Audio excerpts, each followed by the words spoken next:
they put this sort of warning sign up letting you know about the new privacy functionality and letting you know where to find it. So it's asking you, to please go ahead and check out the new privacy settings. They want people to become familiar with them. Obviously, they would love it if people felt like they had finally gotten the privacy settings right this time. The big change that you'll see in these privacy settings when you log into Facebook is that now there's this little icon that looks like a padlock, and when you click on it, you get these privacy shortcuts. So the 3 privacy shortcuts are who can see my stuff, who can contact me, and how do I stop someone from bothering me. So under who can see my stuff, you see here that it's, you can set your audience for who can see your posts, whether you want to be friends or friends of friends or just everybody, let them be public. And that's also something, the way Facebook system works, and I actually don't like this. The way it works is that if you go into Facebook and you have your privacy setting normally set to, only friends can see my posts, but you decide for whatever reason that there's one particular post that you would like everybody in the world to see. Maybe you are, publishing a new book, or you're trying to make a video go viral or something like that. And so you decide that this particular post you want anybody in the world to be able to see. So you set the audience for that particular post to be public.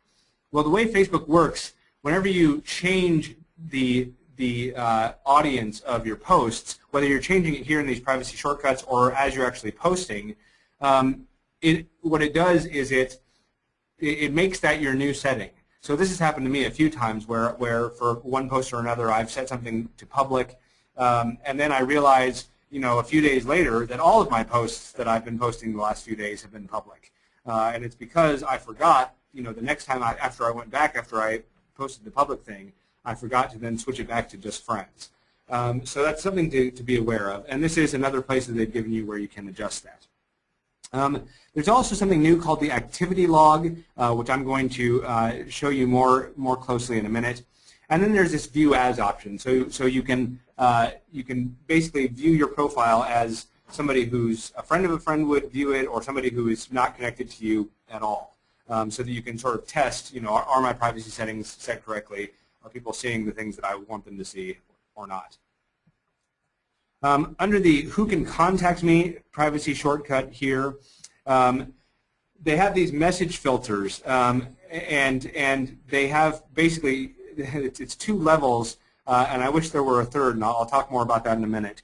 They have the basic filtering, which means that they're going to put in your Facebook inbox messages from your friends and people that they think you might know, based on mutual friends.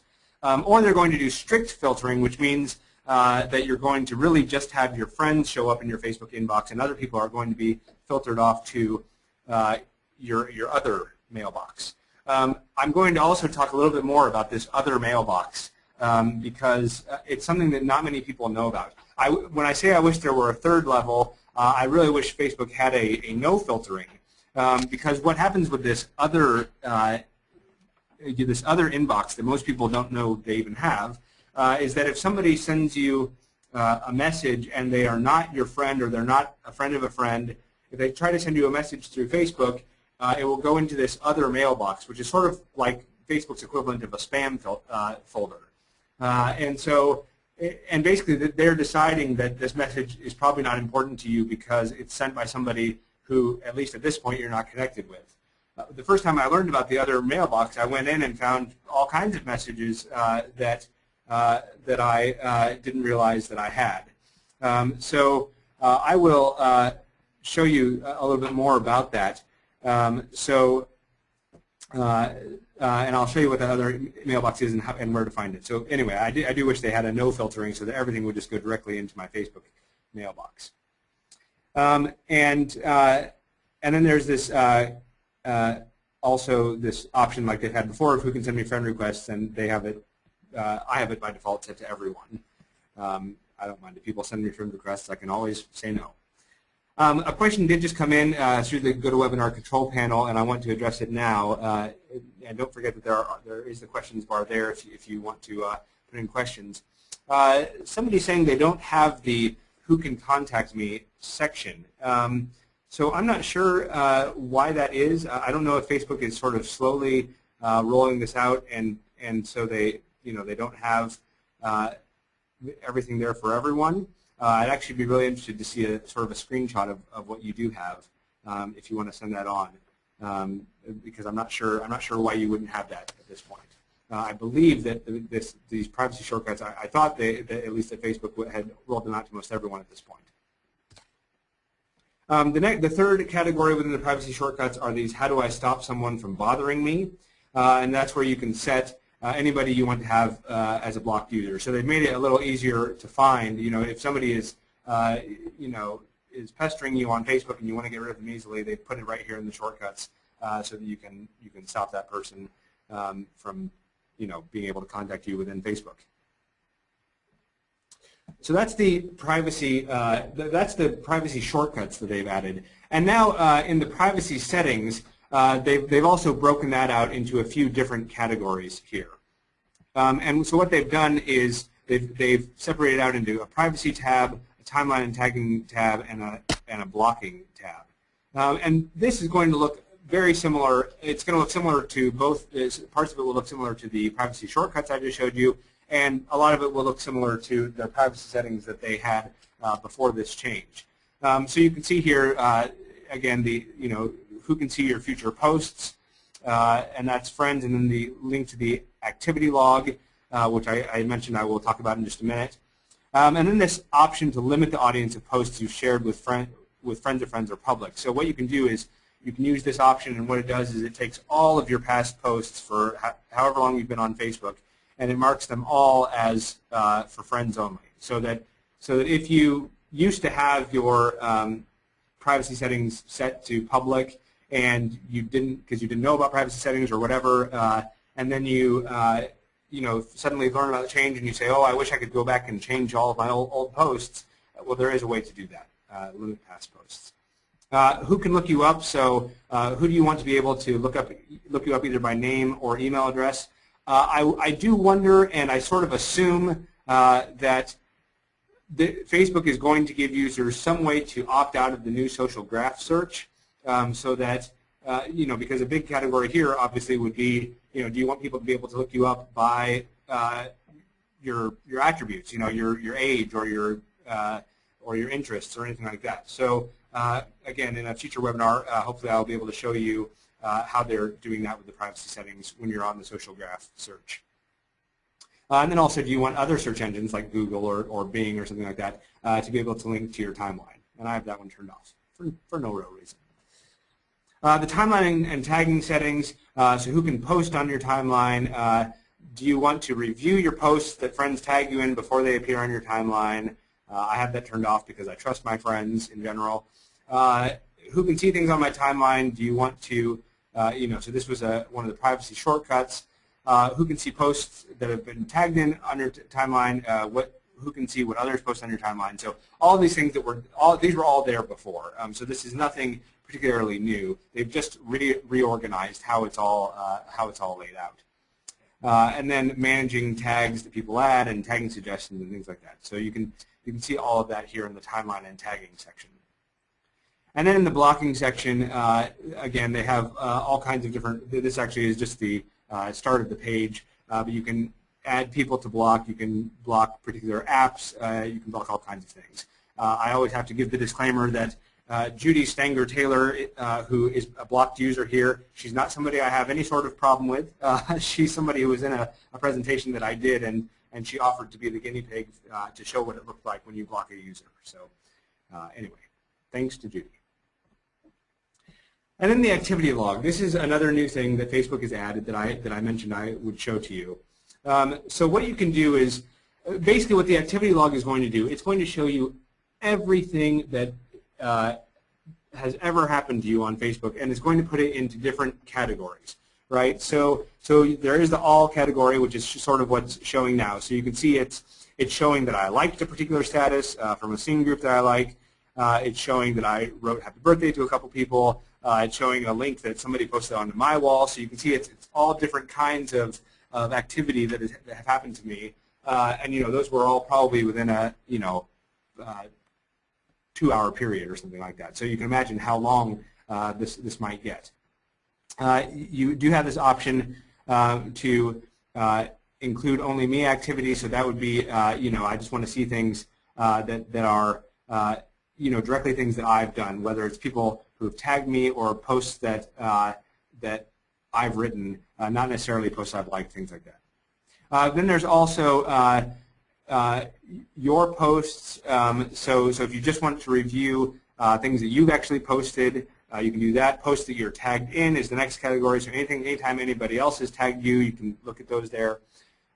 Posts by others that you may have liked, presumably. Posts you've hidden. If you've decided that you want to hide somebody's host, then you can actually go back and look at those. Or your own posts, actually, would be there as well.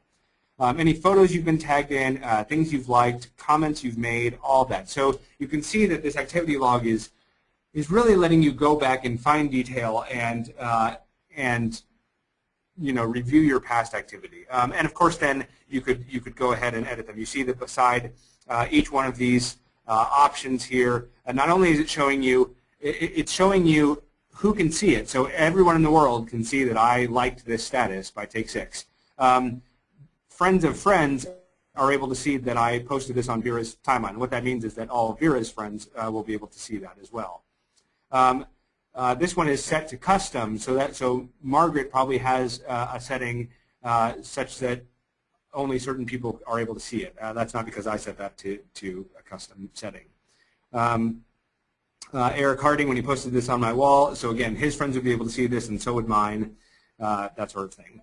And then there's also this edit option next to each one of these. So there are so many reasons this could be useful for individuals, and I believe this is all coming for companies too. If not, or there. Honestly, I haven't checked it for companies yet, but you can imagine how if you knew there were a comment that you'd made and 5 days later you wanted to go back and find it because you wanted to edit it or you wanted to delete it or whatever, this gives you a really simple way to go back, even to not just days ago, but months ago, years ago, and find exactly, what you did and be able to whittle it down based on, was it something I was tagged in or a post that I made, something like that. Now, this other mailbox that I talked about, when you go into the Facebook messages, which you actually do by clicking on the messages icon up in the top toolbar, and then there'll be an option to view all messages, and then that takes you into your sort of basic Facebook inbox. So here you can see different messages from my friends that they've sent me, and then there's this other option here. So you can see the inbox has more than 99 messages, but then there's this other link that I think most people just don't even realize is there.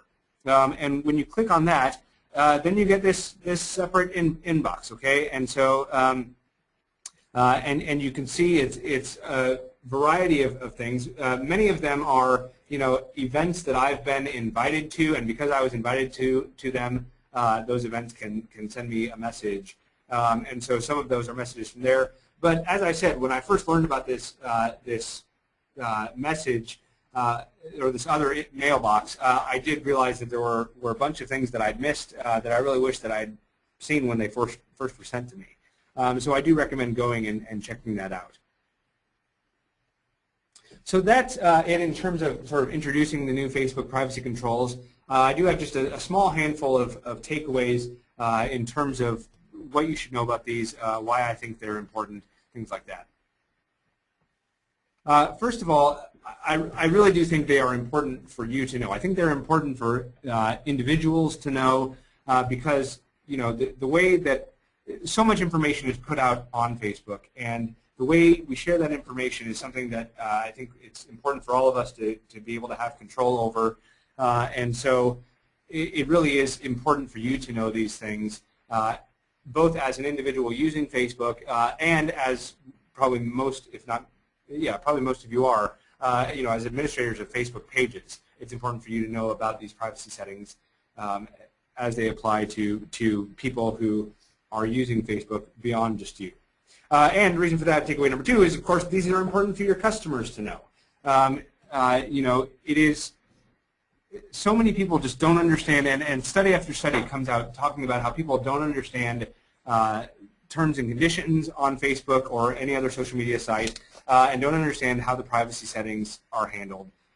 You know, I can't tell you the number of times that I've seen, you know, people posting things publicly that I know that they're not intending to, because I've talked to them about it, you know, and it's because they don't understand how the privacy settings work. So this is really important for your customers to know too, and I think there's a real opportunity there, which I'll talk about in a minute.